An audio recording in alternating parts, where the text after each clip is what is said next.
তো হ্যালো বন্ধুরা, তো অনেকদিন পর আজকে মোমো বানাবো। তো মোমোর জন্য যা যা লাগছে তো সেটা আজকে নিয়ে আসলাম। তো প্রথমে তো লাগছে চিকেনটা হলো মাস্ট, কারণ চিকেন মোমো হবে। তো চিকেনটাকে ধুয়ে নিয়ে আমি একটা আলু কুচি কুচি করে কেটে দিলাম। কেটে দেওয়ার পর এখানে টমেটো, পেঁয়াজ, আদা, রসুন, কাঁচা লঙ্কা এগুলো সব কুচি কুচি করে কেটে দিয়েছি। তারপর একটা ছোটো বা মিডিয়াম পাত্রে একটুখানি জল দিয়ে তার মধ্যে যে ময়দা ঢেলছি, কারণ ময়দা ছাড়া তো মোমো হবে না। তো ময়দা নিয়ে এসেছি, তো ময়দার ওখানে ঢেলে দিলাম। তো ময়দার পরে তো নুন দিয়েছি, চিনি দিয়েছি। চিনি দিয়ে ভালো করে ওটাকে মাখিয়ে একটা পাত্রে ঢাকনা দিয়ে 15 থেকে 20 মিনিটের জন্য ঢেকে রাখলাম। তো যে মাংসটা আমি ধুয়ে রেখেছি, তো সেই মাংসটার উপরে তারপর দিয়ে দেবো হলুদ, নুন, তারপরে রিফাইন তেল বা সাদা তেল তোমরা যাই বলো। তারপর যেই উপকরণগুলো আমি কুচি কুচি কেটেছি, টমেটো, পেঁয়াজ, আদা, রসুন, কাঁচা লঙ্কা, ওগুলো সব আমি মাংসের উপর দিয়ে দেবো। ওটাকে ভালো করে ম্যারিনেট করে ওটাও আমি 10 থেকে 15 মিনিটের জন্য রেখে দেবো, যতক্ষণ নয় আলুটা ভাজা হচ্ছে। তো এই দেখো আলুটা এখন ভাজা হয়ে গেছে, ভাজা হয়ে আলাদা পাত্রে রেখে দিয়েছি।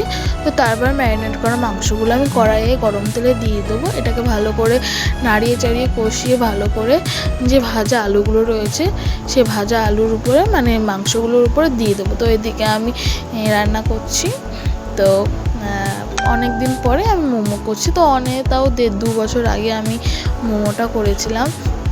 তো আজকে এই নিয়ে সেকেন্ড টাইম। তো তারপরে তো দেখো মাংসের উপরে আমি আলুটা দিয়েছি। আলুটা দেওয়ার পরে হালকা জল ওটা জলটা দিয়ে দেবো, কারণ জলটা রাখবো না, ওটা কষিয়ে কষিয়ে জলটা চুষে নেবে এরকম।